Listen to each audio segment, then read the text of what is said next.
శాంతి 18/7/2024 సాకార ఈశ్వరీయ మధుర మహావాక్యాలు.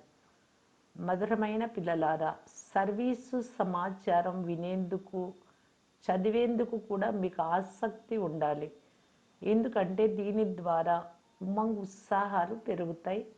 సర్వీస్ చేయాలి అనే సంకల్పం ఉత్పన్నమవుతుంది. ప్రశ్న: సంగమ యుగంలో తండ్రి మీకు సుఖమునివ్వరు, కానీ సుఖమును పొందే మార్గాన్ని తెలుపుతారు. ఎందుకు? జవాబు: ఎందుకంటే తండ్రికి అందరూ పిల్లలే. అందులో ఒక్కరికే సుఖమునివ్వడం కూడా బాగుండదు. లౌకిక తండ్రి ద్వారా పిల్లలందరికీ సమాన భాగం లభిస్తుంది. బేహద్దు తండ్రి భాగాలు పంచరు, సుఖమును పొందే మార్గమును చూపిస్తారు. ఆ మార్గమును ఎవరు అనుసరిస్తారో, పురుషార్థం చేస్తారో వారికి ఉన్నత పదవి లభిస్తుంది. పిల్లలు పురుషార్థం చేయాలి. ఆధారం అంతా పురుషార్థం పైనే ఉంది. ఓం శాంతి. తండ్రి మురళి వినిపిస్తారు అని పిల్లలకు తెలుసు. మురళి అందరి వద్దకు వెళ్తుంది. మురళి చదువుకొని సర్వీస్ చేసేవారి సమాచారం మ్యాగజైన్లో వస్తుంది. ఇప్పుడు ఏ పిల్లలైతే మ్యాగజైన్ చదువుతారో వారికి సేవా కేంద్రాల సర్వీస్ సమాచారం తెలుస్తుంది. ఫలానా ఫలానా స్థానంలో ఇలా సర్వీస్ జరుగుతోంది అని తెలుస్తుంది. ఎవరైతే చదవరో వారికి ఏ సమాచారము తెలియదు. వారు పురుషార్థం కూడా చెయ్యరు. సర్వీస్ సమాచారం వింటే నేను కూడా ఇలా సర్వీస్ చెయ్యాలి అని మనసులో కలుగుతుంది. మ్యాగజైన్ ద్వారా మన సోదరులు ఎంత సర్వీస్ చేస్తున్నారో తెలుస్తుంది. ఎంత సేవ చేస్తారో అంత ఉన్నత పదవి లభిస్తుంది అని పిల్లలు అర్థం చేసుకోగలరు. సర్వీస్ కొరకు మాస పత్రికలు ఎంతో ఉత్సాహాన్ని కలిగిస్తాయి. ఇదేమీ వ్యర్థం కాదు. చదవని వారికి ఇది వ్యర్థం అనిపిస్తుంది. మాకు చదవడం రాదు అని కొందరు అంటారు. అరే, ఆ రామాయణము, భాగవతము, భగవద్గీత వినేందుకు వెళ్తారు కదా, ఇది కూడా వినాలి, లేకుంటే సర్వీస్ చెయ్యాలి అని ఉల్లాసం పెరగదు. ఫలానా స్థానంలో ఈ సర్వీస్ జరిగింది అని తెలిస్తే, ఆసక్తి ఉంటే చదివి వినిపించమని ఎవరితోనైనా అడుగుతారు. చాలా సేవా కేంద్రాలలో మ్యాగజైన్లను చదవని వారు ఉంటారు. చాలామంది వద్ద సర్వీస్ నామ మాత్రం కూడా ఉండదు. అలాంటి వారు పదవిని కూడా అలాంటిదే పొందుతారు. ఇక్కడైతే రాజధాని స్థాపన అవుతూ ఉంది అని భావిస్తారు. ఇందులో ఎవరు ఎంత శ్రమ చేస్తారో అంత పదవి పొందుతారు. చదువుపై గమనం ఉంచకపోతే ఫెయిల్ అవుతారు. మొత్తం ఆధారం అంతా ఈ సమయంలోనే చదువుపైనే ఉంది. ఎంత చదివిస్తూ ఉంటారో అంత తామే లాభం పొందుతారు. చాలామంది పిల్లలకు మాసపత్రిక చదవాలి అనే ఆలోచన కూడా రాదు. వారు నయా పైసా అంటే దమ్మిడీకి విలువ లేని పదవిని పొందుతారు. వీరు పురుషార్థం చేయలేదు కాబట్టి ఈ పదవి లభించింది అన్న ఆలోచన కూడా అక్కడ ఉండదు. కర్మ వికర్మల విషయాలన్నీ ఇక్కడే బుద్ధిలో ఉన్నాయి. కల్పంలో ఒక్క సంగమ యుగంలో మాత్రమే తండ్రి అర్థం చేయిస్తారు. అర్థం చేసుకొని వారు రాతి బుద్ధితో సమానం. తుచ్చ బుద్ధి కలవారిగా ఉండే వారము అని మీరు కూడా భావిస్తారు. అయితే అందులో కూడా శాతం ఉంటుంది. ఇది కలియుగం, ఇందులో అపారమైన దుఃఖం ఉంది అని తండ్రి పిల్లలకు అర్థం చేయిస్తారు. ఈ ఫలానా దుఃఖాలు ఉన్నాయి అని తెలిపితే తెలివైన వారు వీరు నిజమే చెప్తున్నారు అని వెంటనే అర్థం చేసుకుంటారు. నిన్న మనం ఎంత దుఃఖంలో ఉండేవారమో కూడా మీకు తెలుసు. అపారమైన దుఃఖాల మధ్యలో ఉండేవారము. ఇప్పుడు మళ్ళీ అపారమైన సుఖాలలోకి వెళ్తున్నాం. ఇది రావణ రాజ్యం, కలియుగం అని కూడా మీకు తెలుసు. తెలిసిన ఇతరులకు తెలియజేయకపోతే వారికి ఏమీ తెలియదు అని బాబా అంటారు. సర్వీస్ సమాచారం మ్యాగజైన్లో వచ్చినప్పుడే వారికి తెలిసినట్లవుతుంది. రోజు రోజుకు బాబా చాలా సహజమైన పాయింట్లు కూడా వినిపిస్తూ ఉంటారు. వారు కలియుగం ఇంకా బాల్యావస్థలోనే ఉంది అని భావిస్తారు. సంగమ యుగం గురించి అర్థం చేసుకుంటే సత్యుగము మరియు కలియుగాలను పోల్చుకోగలరు. కలియుగంలో అపార దుఃఖం ఉంది, సత్యుగంలో అపార సుఖం ఉంటుంది. తండ్రి పిల్లలైన మనకు అపారమైన సుఖమునిస్తున్నారు. దానినే మనము వర్ణిస్తున్నామని చెప్పండి. ఇతరులెవ్వరూ ఈ విధంగా అర్థం చేయించలేరు. మీరు క్రొత్త విషయాలను వినిపిస్తారు. మీరు స్వర్గవాసుల లేక నరకవాసుల అని ఎవ్వరూ అడగలేరు. పిల్లలైనా మీలో కూడా నంబర్ వారుగా ఉన్నారు. ఇన్ని పాయింట్లు గుర్తుంచుకోలేరు, అర్థం చేయించున్నప్పుడు కూడా నంబర్ వారుగా ఉన్నారు. ఎందుకంటే కొద్ది మందిలో దేహ అభిమానం వచ్చేస్తుంది. ఆత్మయే వింటుంది లేక ధారణ చేస్తుంది, కానీ మంచి మంచి మహారథులు కూడా ఈ విషయాలను మర్చిపోతారు. దేహ అభిమానంలో వచ్చి మాట్లాడుతూ ఉంటారు. ఇలా అందరికీ జరుగుతుంది. అందరూ పురుషార్థులేనని తండ్రి చెప్తున్నారు. ఆత్మగా భావించి మాట్లాడరు. తండ్రి ఆత్మ అని భావించి జ్ఞానంనిస్తారు. మిగిలిన సోదరులందరూ అటువంటి స్థితిలో ఉండేందుకు పురుషార్థం చేస్తున్నారు. కలియుగంలో అపార దుఃఖం ఉంది, సత్యుగంలో అపార సుఖం ఉంది అని పిల్లలు కూడా ఇతరులకు అర్థం చేయించాలి. ఇప్పుడు సంగమయుగం జరుగుతోంది అని తండ్రి మార్గాన్ని తెలుపుతున్నారు. అలాగని తండ్రి సుఖమునివ్వరు. సుఖమునిచ్చే మార్గం తెలియజేస్తారు. రావణుడు కూడా దుఃఖముని ఇవ్వడు. దుఃఖమునిచ్చే వ్యతిరేక మార్గాన్ని తెలుపుతాడు. తండ్రి దుఃఖమును ఇవ్వడు, సుఖమును ఇవ్వడు. సుఖమును పొందే మార్గాన్ని తెలుపుతారు. తర్వాత ఎవరెంత పురుషార్థం అనగా ప్రయత్నం చేస్తే అంత సుఖం లభిస్తుంది.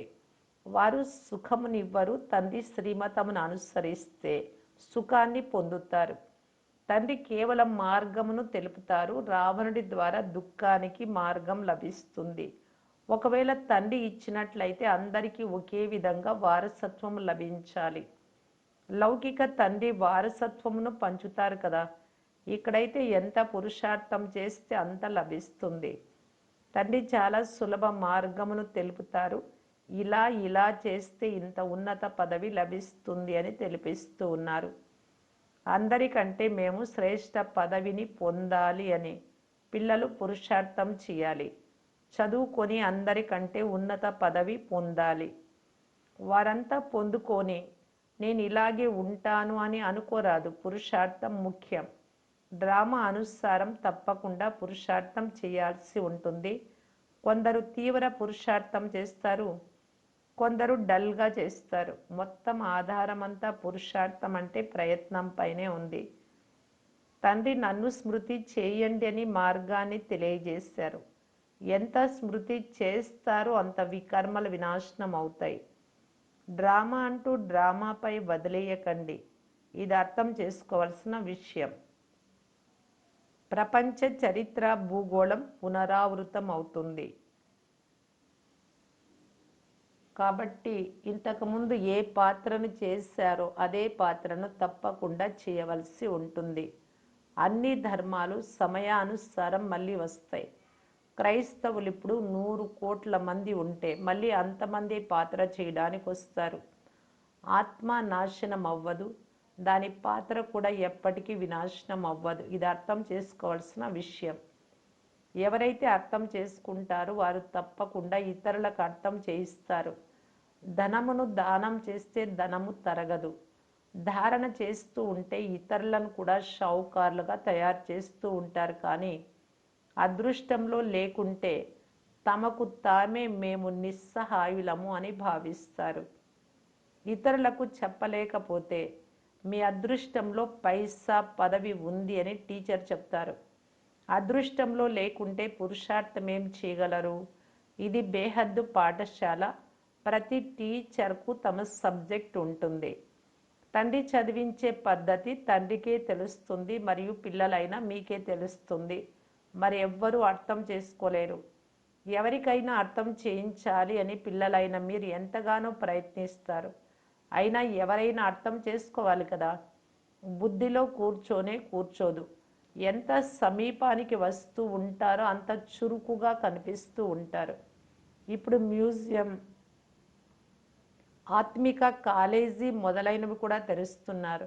ఆత్మిక విశ్వవిద్యాలయము అను మీ పేరే విభిన్నమైనది. ప్రభుత్వం కూడా చూస్తుంది. మీది దైహిక విశ్వవిద్యాలయము, ఇది ఆత్మిక విశ్వవిద్యాలయము అని వారికి చెప్పండి. ఇక్కడ ఆత్మ చదువుకుంటుంది. మొత్తం 84 జన్మల చక్రంలో ఒకేసారి ఆత్మిక తండ్రి వచ్చి ఆత్మిక పిల్లలను చదివిస్తారు. మీరు చూసే 3 గంటల సినిమా మళ్ళీ అదే విధంగా రిపీట్ అవుతుంది. అలాగే 5000 సంవత్సరాల చక్రం కూడా ఉన్నది ఉన్నట్లుగా పునరావృతం అవుతుంది. ఇది పిల్లలైన మీకు తెలుసు. వారైతే కేవలం భక్తిలోని శాస్త్రాలు మాత్రమే రైట్ అని భావిస్తారు. మీకైతే ఏ శాస్త్రాలు లేవు అని తండ్రి అర్థం చేయిస్తారు. తండ్రి శాస్త్రములు ఏమైనా చదివారా? వారైతే గీతను చదివి వినిపిస్తారు. చదివి ఉంటే తల్లి గర్భంలోనే చదువుకొని రారు కదా. బేహద్దు తండ్రి పాత్ర చదివించే పాత్ర. తమ పరిచయమునిస్తారు. ప్రపంచానికైతే తెలియనే తెలియదు. తండ్రి జ్ఞాన సాగరుడు అని మహిమ కూడా చేస్తారు. కృష్ణుణ్ణి జ్ఞాన సాగరుడు అని అనరు. ఈ లక్ష్మీనారాయణులు జ్ఞాన సాగరుల కారు. ఇదే విచిత్రం. శ్రీమతానుసారం బ్రాహ్మణులైన మీరు జ్ఞానమును వినిపిస్తారు. ఈ లెక్కతో బ్రాహ్మణులైన మీరే ప్రజాపిత సంతానము అని మీరు అర్థం చేసుకుంటారు. ఇలా అనేక సార్లు జరిగింది, మళ్ళీ మీరే అవుతారు. ఇది అర్థమైనప్పుడు మనుషులు అంగీకరిస్తారు. కల్పకల్పము మీరే ప్రజాపిత బ్రహ్మచే దత్తత తీసుకోబడిన పిల్లలుగా అవుతారు. అర్థం చేసుకున్నవారు నిశ్చయ బుద్ధి కలవారిగా కూడా అవుతారు. బ్రాహ్మణులుగా అవ్వకుండా దేవతలుగా ఎలా అవుతారు? ప్రతి ఒక్కరి బుద్ధిపై ఆధారపడి ఉంది. స్కూలులో కొందరు స్కాలర్షిప్ తీసుకుంటారు, కొందరు ఫెయిల్ అవుతారు, మళ్ళీ క్రొత్తగా చదవాల్సి ఉంటుంది. వికారాలలో పడిపోతే సంపాదన అంతా వెళ్ళిపోతుంది, తర్వాత బుద్ధిలో ఉండదు. మనస్సు లోపల తింటూ ఉంటుంది. ఈ జన్మలో చేసిన పాపాల గురించి అందరికీ తెలుసు. కానీ గత జన్మలలో ఏమేం చేశారో అవి గుర్తు ఉండవు. కానీ తప్పకుండా పాపాలు చేశారు. పుణ్యాత్ములుగా ఉన్నవారే మళ్ళీ పాపాత్ములుగా అవుతారు. లెక్కాచారం అంతా తండ్రి కూర్చొని అర్థం చేయిస్తూ ఉన్నారు. చాలామంది పిల్లలు మర్చిపోతారు, చదవరు. ఒకవేళ చదివితే తప్పకుండా చదివిస్తారు కూడా. కొంతమంది మందబుద్ధి కలవారు చురుకు బుద్ధి కలవారిగా కూడా అవుతారు.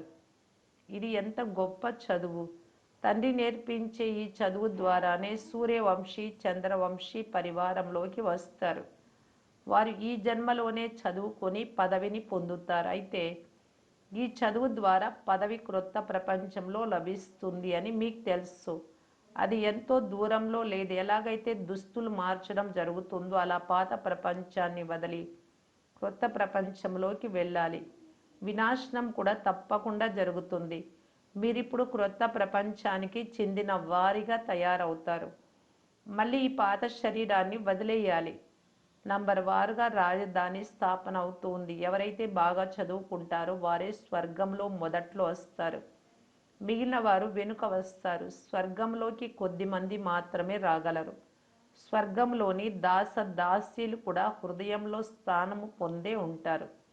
అందరూ వచ్చి ఇక్కడ పురుషార్థం చేస్తారు. చదువులో ఎవరైతే తీక్షణంగా ముందుకు వెళ్తారో వారే ఉన్నత పదవిని పొందుతారు. మందబుద్ధి కలవారు తక్కువ పదవి పొందుతారు. మందబుద్ధి కలవారు కూడా మున్ముందు పురుషార్థం బాగానే చేస్తూ ఉండవచ్చు.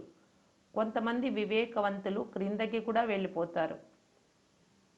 పురుషార్థం ద్వారా అర్థమవుతుంది ఇదంతా జరుగుతూ ఉంది. ఆత్మ శరీరాన్ని ధరించి ఇక్కడ పాత్రను అభినయిస్తుంది. క్రొత్త వస్త్రాన్ని ధరించి క్రొత్త పాత్రను చేస్తుంది. ఒక్కొక్కసారి ఒక్కొక్క పాత్రను చేస్తుంది. సంస్కారాలు ఆత్మలోనే ఉంటాయి. బయటి వారి వద్ద ఈ జ్ఞానం కొంచెం కూడా లేదు. తండ్రి వచ్చి మళ్ళీ చదివించినప్పుడే జ్ఞానం లభిస్తుంది. టీచరే లేకుంటే జ్ఞానం ఎక్కడి నుండి వస్తుంది? అది భక్తి. భక్తిలో చాలా దుఃఖం ఉంది. మీరాబాయికి ఎన్ని సాక్షాత్కారములైనా సుఖం లేదు కదా. వ్యాధులు వచ్చి ఉండవా? అక్కడైతే ఏ విధమైన దుఃఖము లేదు. ఇక్కడ అపారమైన దుఃఖం ఉంది, అక్కడ అపారమైన సుఖం ఉంది. ఇక్కడ అందరూ దుఃఖితులుగా అవుతారు. దీని పేరే దుఃఖధామం. రాజులకు కూడా దుఃఖం ఉంటుంది కదా. దీని పేరు దుఃఖధామం. అది సుఖధామం. ఇది సంపూర్ణ దుఃఖము సంపూర్ణ సుఖముల సంగమయుగం. సత్యుగంలో సంపూర్ణ సుఖము, కలియుగంలో సంపూర్ణ దుఃఖం ఉంటుంది. అన్ని రకాల దుఃఖాలు వృద్ధి చెందుతూ ఉంటాయి. ముందు ముందు ఎంత దుఃఖం కలుగుతూ ఉంటుంది. దుఃఖపు కొండలు విరిగి పడనున్నాయి. వారు మీరు మాట్లాడేందుకు సమయం చాలా తక్కువగా ఇస్తారు. 2 నిమిషాలు ఇచ్చిన సత్యుగంలో అపార సుఖం ఉండేది అని, అది తండ్రి ఇస్తారు అని అర్థం చేయించండి. రావణుడి ద్వారా అంతులేని దుఃఖం లభిస్తుంది. ఇప్పుడు కామాన్ని జయిస్తే జగత్ జీతులుగా అవుతారు అని తండ్రి చెప్తున్నారు. ఈ జ్ఞానం వినాశనం అవ్వదు. కొద్దిగా విన్నా స్వర్గంలోకి వస్తారు. ప్రజలైతే చాలామంది తయారవుతారు. రాజు ఎక్కడ, దాసీలు ఎక్కడ? ఎవరి బుద్ధి వారిదే. ఎవరైతే అర్థం చేసుకుని ఇతరులకు అర్థం చేయిస్తారో వారి మంచి పదవిని పొందుతారు. ఈ పాఠశాల కూడా అత్యంత అసాధారణమైనది. భగవంతుడు వచ్చి చదివిస్తున్నారు. శ్రీకృష్ణుడైతే దైవీ గుణాలు కలిగిన దేవత. తండ్రి చెప్తున్నారు, నేను దైవీ గుణాలు మరియు అసురీ గుణాలకు అతీతంగా ఉన్నాను. మీ తండ్రినైనా నేను మిమ్మలను చదివించేందుకు వస్తాను. ఆధ్యాత్మిక జ్ఞానాన్ని పరమాత్మయే ఇస్తారు. గీతా జ్ఞానాన్ని ఏ దేహధారి మానవులు లేక దేవతలు ఇవ్వలేరు. విష్ణు దేవతాయ నమః అని అంటారైతే శ్రీకృష్ణుడు ఎవరు? దేవత అయిన కృష్ణుడే విష్ణువు అని ఎవ్వరికీ తెలియదు. మీలో కూడా కొందరు మర్చిపోతారు. స్వయం పూర్తిగా అర్థం చేసుకున్న వారైతే ఇతరులకు కూడా అర్థం చేయిస్తారు.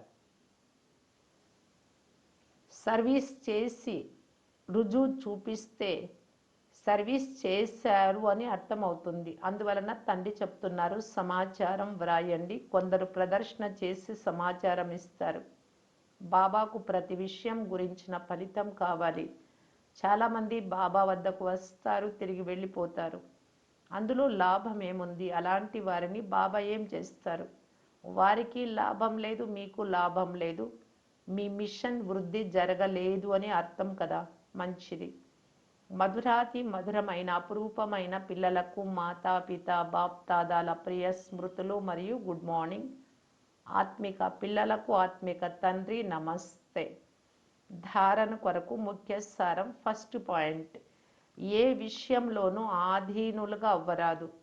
స్వయంలో జ్ఞాన ధారణ చేసి దానం చేయాలి. ఇతరుల అదృష్టాన్ని మేల్కొల్పాలి. సెకండ్ పాయింట్, ఎవరితోనైనా మాట్లాడునప్పుడు స్వయాన్ని ఆత్మగా భావించి ఆత్మలతో మాట్లాడాలి. కొద్దిగా కూడా దేహ అభిమానం రాకూడదు. తండ్రి ద్వారా లభించిన అపారమైన సుఖమును ఇతరులకు పంచాలి. వరదానము, మనస్సు మరియు బుద్ధి రెండింటి బ్యాలెన్స్ ద్వారా సేవ చేసే సదా సఫలతామూర్తిభవ. చాలాసార్లు పిల్లలు సేవలో కేవలం బుద్ధిని మాత్రమే ఉపయోగిస్తారు. కానీ మనస్సు మరియు బుద్ధి రెండింటిని కలుపుకొని సేవ చేస్తే సేవలో సఫలతామూర్తిగా అయిపోతారు. ఎవరైతే కేవలం బుద్ధితో సేవ చేస్తారో వారి బుద్ధిలో కొంచెం సేపు తండ్రి స్మృతి ఉంటుంది. అవును, చేయించేవారు బాబాయే అని గుర్తు ఉంటుంది. కానీ కొంచెం సమయం తర్వాత మళ్ళీ అదే మైపన్ననగా నేను అనేది వచ్చేస్తుంది. ఎవరైతే హృదయపూర్వకంగా సేవ చేస్తారో వారి హృదయంలో బాబా స్మృతి సదా ఉంటుంది. హృదయపూర్వకంగా చేసిన సేవకే ఫలితం లభిస్తుంది. రెండింటి బ్యాలెన్స్ ఉంటే సదా సఫలత ఉంటుంది. మనస్సు బుద్ధి రెండు కలిపి సేవ చేస్తే. స్లోగన్, అనంతంలో ఉంటే హద్దులోని విషయాలు స్వతహాగా సమాప్తమైపోతాయి. అవ్యక్త ఇషారా, పరోపకారం యొక్క భావనతో సంపన్నులై అపకారులకు కూడా ఉపకారం చేయటం గూర్చి బాప్దాదా తెలియజేస్తూ ఉన్నారు. విశేష రూపంతో తన మనస్స అనగా సంకల్ప శక్తి ద్వారా, వాణి శక్తి ద్వారా, తమ సాంగత్యం యొక్క ప్రభావము ద్వారా, సంబంధాలలో స్నేహము ద్వారా, అంతులేని ఆనందం యొక్క ఖజానాల ద్వారా నిరంతరము అఖండ దానం చేస్తూ ఉండండి. ఇది ఏ పరోపకారం చేయడం. ఈ ఆత్మ మీ సంపర్కములోకి వచ్చిన ఖుషి ఖజానాతో సంపన్నమై వెళ్ళాలి. అలాంటి అఖండ దానిగా కండి. ఓం శాంతి.